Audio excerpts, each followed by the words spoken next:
Olá, dominantes, tudo bem? Espero que sim. Vamos para mais uma aula de interpretação textual. Tópico: funções da linguagem, um tema muito importante que costuma ser bastante cobrado, concursos, provas de vestibular, Enem e também costuma causar muitas dúvidas nos estudantes. Vamos lá? Para que nós possamos falar sobre função da linguagem, a gente precisa pensar um pouquinho sobre esse processo de comunicação. Durante o século XX, nós tivemos aí um avanço muito grande na área da comunicação, né? Nós tivemos aí o apogeu da internet, do telefone, televisão e muitas outras formas, né, de aproximar as pessoas, muitas outras formas pelas quais as pessoas conseguiram se comunicar. Porém, muitas e muitas vezes era levantada essa questão, mas afinal, o que é comunicação? Muitos teóricos acreditavam que o ato de comunicar algo era o ato apenas de haver um emissor, que era a pessoa que transmitia a ideia, uma mensagem, que era o que estava sendo passado, e um receptor, que era a pessoa que estava ouvindo ou lendo a mensagem passada. No caso aqui, eu estou falando com vocês. Então, na ideia passada, eu seria a emissora, o emissor. A mensagem, que seria a nossa aula, estaria sendo passada a vocês, os nossos receptores. Com o passar do tempo, essa ideia foi caindo por terra e foi se compreendendo que isso era uma meia-verdade, que outros elementos estavam envolvidos nesse processo de comunicação. E aí, começou-se a falar sobre essa linguagem e discurso. Na década de 1960, um linguista russo chamado Roman Jakobson propôs um modelo de compreensão da comunicação. E esse modelo, ele é diferente, ele não é baseado em 3 elementos, como eu falei com vocês, mas ele é baseado em 6. E esses elementos seriam indispensáveis para que essa comunicação ocorra. Esse modelo, ele buscava explicar a comunicação em geral, não apenas entre seres humanos, mas também entre pessoas e animais, animais ou máquinas, ou ainda entre máquinas e pessoas, animais e máquinas, etc. Tudo que fosse pautado a partir de comunicação entraria para análise desses elementos. Falando sobre esses elementos da comunicação, o modelo proposto por Jakobson foi o seguinte: referente, receptor, código, emissor, e aqui no centro, canal de comunicação e mensagem. Então, ele incluiu mais 3 elementos da ideia até então estabelecida. A ênfase atribuída a um dos elementos da comunicação na produção textual é compreendida como função da linguagem. Jakobson, então, começou a pensar um pouco diferente. A mensagem, ela não é pautada apenas em quem fala.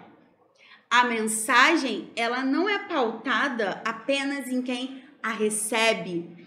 A mensagem, ela pode ser pautada em si mesma, ela pode ser pautada também no canal de comunicação, ela pode ser pautada no meio em que está sendo transmitida, e cada vez que essa mensagem tinha um intuito diferente de transmissão, ela tinha uma função diferente, uma função da linguagem. E é esse o tema da nossa aula de hoje. Funções da linguagem.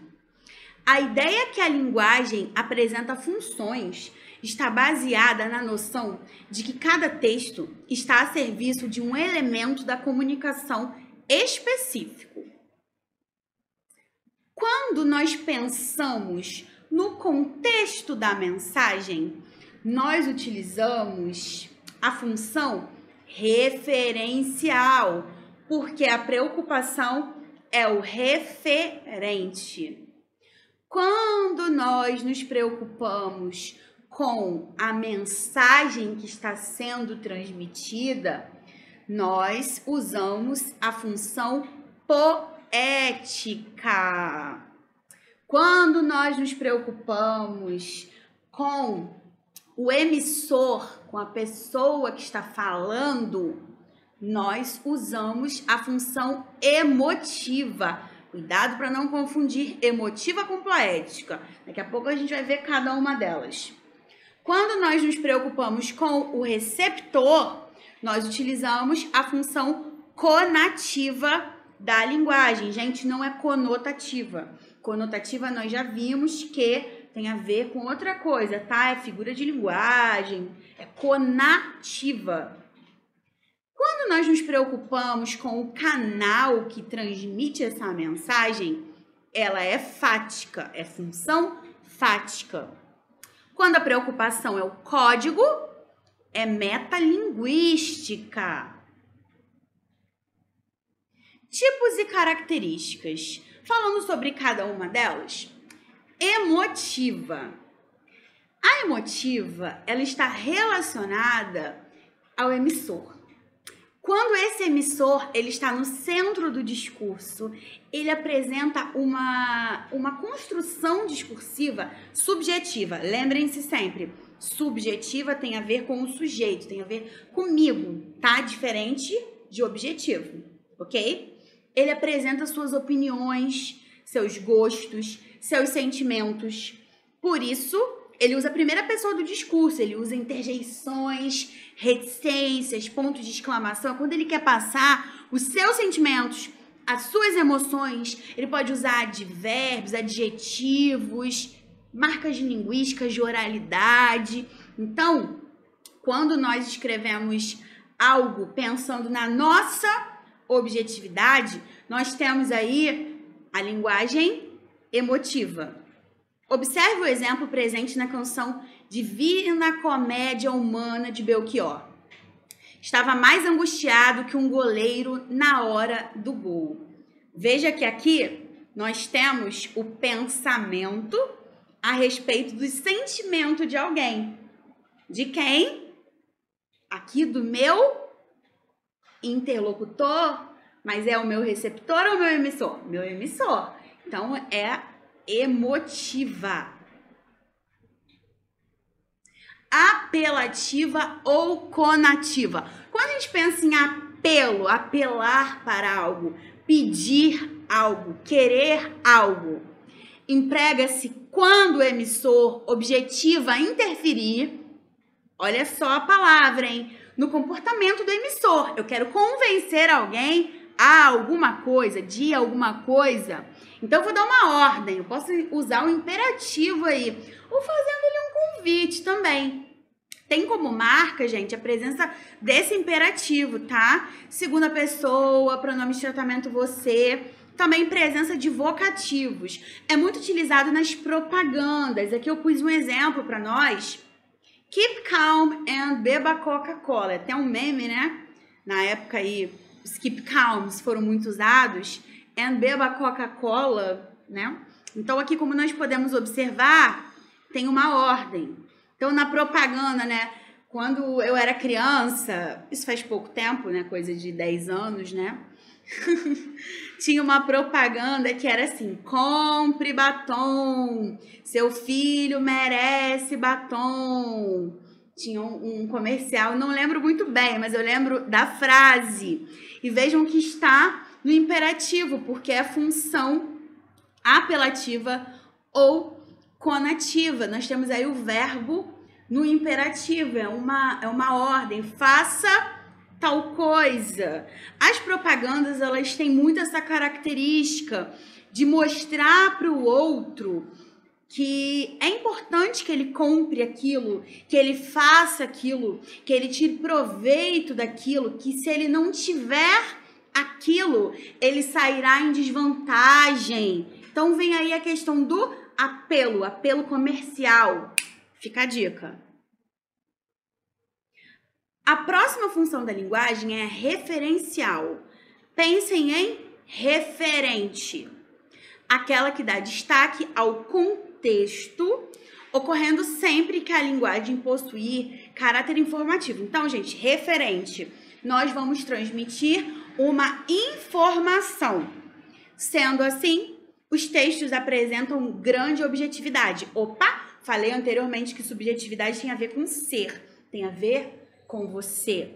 E objetividade, objetivo, é uma coisa que vai direto ao ponto. Tô tentando explicar de forma mais simples possível. Quando eu dou uma informação subjetiva, Mansuária, como é o seu anel?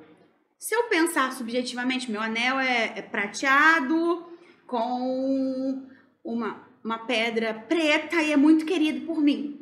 Estou colocando sentimentalismo, subjetividade. Se eu quero dar uma informação objetiva, é um anel prateado com uma pedra no meio, retangular. Objetivo, frio, calculista, direto ao ponto. Tem caráter descritivo, uso da terceira pessoa do discurso, sentido denotativo. Denotativo, lembram? D de dicionário, passar informação. Como exemplo, podemos pensar na famosa fórmula matemática da hipotenusa, que foi criada por Pitágoras, passar informação. Textos jornalísticos também. Textos jornalísticos costumam ser escritos com linguagem referencial, apenas com função, com o objetivo de passar uma informação de forma que seja imparcial. Metalinguística. Metalinguagem. Meta significa de si mesmo. De quem? Linguagem. Surge sempre que a linguagem servir para falar sobre a própria linguagem. É a linguagem falando dela mesma. Pense, por exemplo, no programa Video Show. Gente, o Video Show, ele não passa mais na televisão, mas ele ainda passa na internet, tem algumas coisas, né? Quem não chegou a ver na televisão pode pesquisar depois, se quiser. Mas eu gosto muito de dar esse exemplo. Porque é um programa que falava de televisão na televisão. Qual era o objetivo desse programa, gente? Refletir sobre esse espetáculo televisivo dentro da televisão. E ele comentava a própria programação da emissora dentro da emissora. Logo, era uma forma perfeita de mostrar a função metalinguística. Um outro exemplo que nós temos, um dicionário que traz vocábulo dicionário, verbete dicionário. É uma metalinguagem, um poema que ensina a fazer poemas, uma música que ensina a fazer músicas. Metalinguagem, sempre que a linguagem referir-se a ela mesma. Fática. Serve para criar e manter laços sociais ou para testar se o canal de comunicação está funcionando. Aqui nós temos um exemplo na tirinha de Calvin. Nós vemos que toda a fala do menino é feita para iniciar uma conversa. Oi, eu, Calvin. Como vai? Belo dia lá fora, não?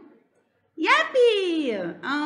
Ouça, eu suponho que você deve estar pensando, por que eu liguei? Quando nós estamos começando ou tentando começar uma conversa, né? Você diga, oi, tudo bem? Como você está? Então, tentando iniciar ou manter uma relação social, nós usamos a linguagem fática. E por último, nós temos a linguagem poética. Não se assustem com o tamanho do texto aparecendo aí. Linguagem poética é muito conhecida por todos nós. Por isso que eu disse que vocês não precisavam confundir com a emotiva, tá, gente? Em alguns momentos, né, o falante, ele tem necessidade de brincar com as palavras.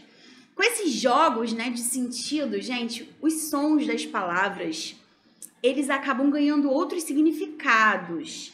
Assim nós temos a função poética. O que é que nós utilizamos, Mansuária? Nós utilizamos figuras de linguagem, nós utilizamos rima, métrica, versificação, nós cuidamos da estética, nós cuidamos aqui de uma palavra-chave muito importante, ó, polissemia, ó, ambiguidade, como eu falei com vocês, sentido conotativo, os vários significados da palavra. Se eu digo cabeça, você não sai da minha cabeça, minha mente voa. Peraí, como a pessoa não vai sair da cabeça da outra? Não é da cabeça, do pensamento. Musicalidade. Tudo isso é marca linguística presente no tipo de produção poética. Aqui nós temos um poema concreto muito famoso, que nós estudaremos no pós-modernismo, e ele diz assim: me faz encontrar o infinito nos teus olhos, né? E vai repetindo isso, e como nós podemos perceber, ele tem um símbolo famoso aí do infinito, e não por acaso, ó. Eu vim até com meu anel de infinito aqui para mostrar para vocês. Ah, viu, menina esperta?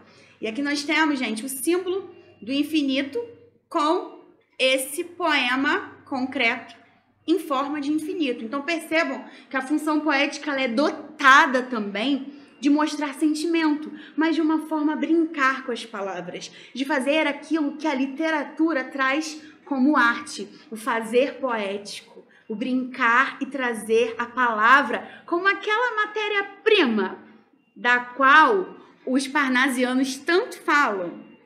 Basicamente, eu quero que vocês compreendam que as funções da linguagem, elas são interligadas diretamente aos elementos da comunicação. Espero que vocês tenham gostado dessa aula, que ela tenha sido interessante para vocês. Um beijo, cuidem-se e até a próxima!